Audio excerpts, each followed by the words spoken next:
آخرکار کوئی روبوٹس وہاں پہ آ کے کام کر رہے ہیں یا وہ ایک طرح سے انکاری ہو گئے ہیں. تو میں آگے چل کے آپ کو بتاؤں گا کہ وہ کیا کر رہے ہیں, مطلب وہاں پہ نا کیا طریقہ کار انہوں نے اپنے. اس کے ساتھ انہوں نے جو ہمارے ساتھ انجینئر اور ڈپلوما ہولڈر کی بات کی تھی اور جو آخری ایگریمنٹ ہوا تھا اس میں انہوں نے کہا کہ ہم 7 انجینئر اور 7 ڈپلوما ہولڈر کو بھرتی کریں گے ہر سال. ہم ان کی ایڈورٹائزمنٹ نکالیں گے اور پھر ہم بھرتی کریں گے. لیکن یہ ہے کہ پچھلے آج تک انہوں نے ابھی تک بھی وہ جو ہے ایڈورٹائزمنٹ نہیں نکالی, جس کی وجہ سے نوجوان یہاں پہ ہیں.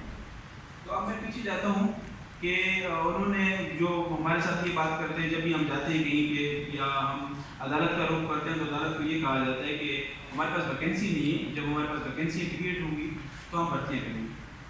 لیکن جو ہمارے اطلاعات ہیں کہ جو غیر مقامی لوگ ہیں وہاں پہ ان کو بھرتیاں کیے جا رہے ہیں اور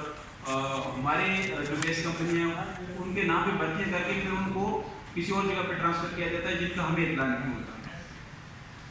اس کے ساتھ انہوں نے وہاں ایک نیا طریقہ کار متعارف کرایا, کیونکہ جو ایگریمنٹس میرے پاس ہیں میں نے پہلے ہی بتایا, میں ان کو آگے چل کے پڑھاؤں گا, لیکن میں بھی ان کو ریفر کرنا چاہ رہا ہوں کہ جو ہمارے ساتھ ایگریمنٹ کیا تھا 1993 میں, اس ایگریمنٹ میں واضح ہے کہ جو مقامی لوگ ہیں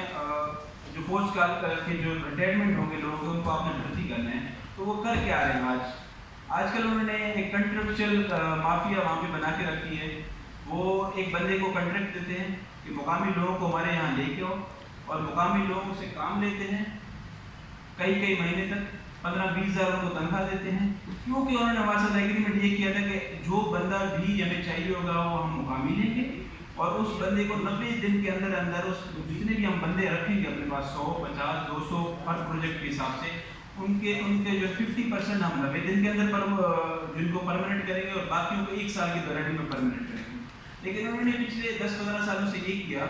کہ انہوں نے وہ مقامی لوگوں کو اپنے کمپنی کے کنٹریکٹ پہ رکھنا چھوڑ دیا. وہ انہوں نے کیا کر دیا, انہوں نے لوگوں کو متعارف کرایا, مجھے کہہ رہے تھے کہ آپ ایسا ایک کنٹریکٹر بنو, آپ ہمیں ایک نوٹ پیڈ لے کے بندوں کے نام لکھ کے دو اور ہم آپ کو اتنے کروڑ دیں گے, آپ بندے ہمیں لے کے دو, ہم روزانہ کے حساب سے ان سے کام لیں گے ڈیلی ویجز کے حساب سے, اور جب ہمیں ضرورت ختم ہو جائے گی تو ان کو واپس لے کے دو. کیونکہ انہوں نے ہمارے ساتھ ایگریمنٹ یہ کیا تھا کہ ہمیں بندے جو چاہیے ہوں گے ہم رکھیں گے اور آپ کے, اور جب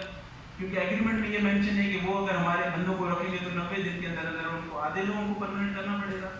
اور باقی لوگوں کو 1 سال کے دوران میں پرماننٹ کرنا پڑے گا, جس کا وہ ایک طریقے سے اس طرح انکاری بنے ہوئے. جب ہم عدالت جاتے ہیں تو عدالت کو آ کے یہ بتاتے ہیں کہ ہماری ضرورت نہیں ہے سر, جب ہماری کیپیسٹی بنے گی, جب ہمارے پاس ریسورسز ہوں گے تو ہم لوگوں کو بھرتیاں کریں گے. تو دوسری طرف سے یہ اس طرح کنٹریکٹ کے ذریعے ہمارے لوگوں کی جو ہے نا بھرتیاں انہوں نے روک کے رکھی ہوئے ہیں.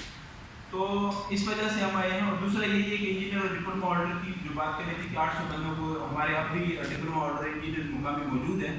اس کے باوجود بھی وہ بھرتیاں نہیں کر رہے. اس میں ایک انٹرسٹنگ بات یہ ہے کہ وہ گیس کمپنیاں وہاں پہ جو موجود ہیں 4, وہ 90 کی دہائی تک 400 ارب روپے کی جو ہے نا ان کی سالانہ آمدن تھی, جو کہ 150 ارب ہو چکی ہے. مطلب ایک طرح سے دیکھا جائے تو یہ جو ہماری مالی جو ہماری اسٹیٹ کی جو اکانومی ہے اس میں ہی یہ کنٹریبیوٹ کر رہے تھے, لیکن وہ 150 ارب تک پہنچ چکی ہے. لیکن کوئی ان سے پوچھ نہیں رہا کہ یہ کیا ہوگا. دراصل جو 400 ارب کی مالیت تھی وہ ایون کہ انہوں نے 2000 کے بعد نئے ویل وہاں پہ قائم کیے ہیں, گیس زیادہ نکال رہے ہیں لیکن ویلیو ان کی کم ہوگی. اس کی مین وجہ یہی ہے کہ انہوں نے جو ان کے پرانے ویلز تھے وہ ان پہ کام کرنا چھوڑ دیے, وہ نہ ان کی صفائی کرتے ہیں. اس کی وجہ یہ ہے کیونکہ وہ جو ویل 15-20 سالوں سے وہاں قائم تھے ان کی جو ہے نا گیس دینے کی کیپیسٹی کم ہو گئی ہے. ایک طرح سے کمپنی کو نقصان ہو رہی تھی, تو کمپنی نے کیا کیا, اپنے نقصان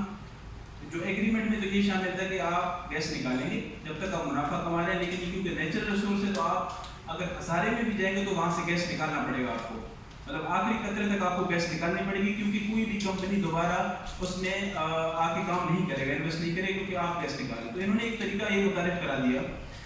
کہ جب ان کو لگتا ہے کہ یہاں اس ویل سے گیس کم ہو رہی ہے تو اس ویل پہ وہ کام کرنا چھوڑ دیتے ہیں, اس کی صفائی نہیں کرتے, اس کا کیئر نہیں کرتے, تو آہستہ آہستہ وہ ویل بند ہونا شروع ہو جاتے ہیں. تو وہ ایک طرح سے نیچرل جو ہمارا ریسورس ہے وہ اس کو بند کرنے کا ذریعہ بنے ہوئے ہیں. اور پھر کرتے کیا ہیں, پھر کچھ کہیں جا کے نیا کوئی ویل بنا لیتے ہیں,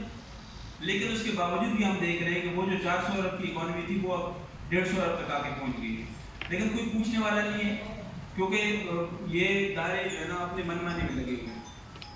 اور اسی طریقے سے وہ 400 ارب جو ہے نا 150 ارب تک پہنچ گئی ہے. اور اسی طریقے سے جو پیلکو کی کمپنی ہے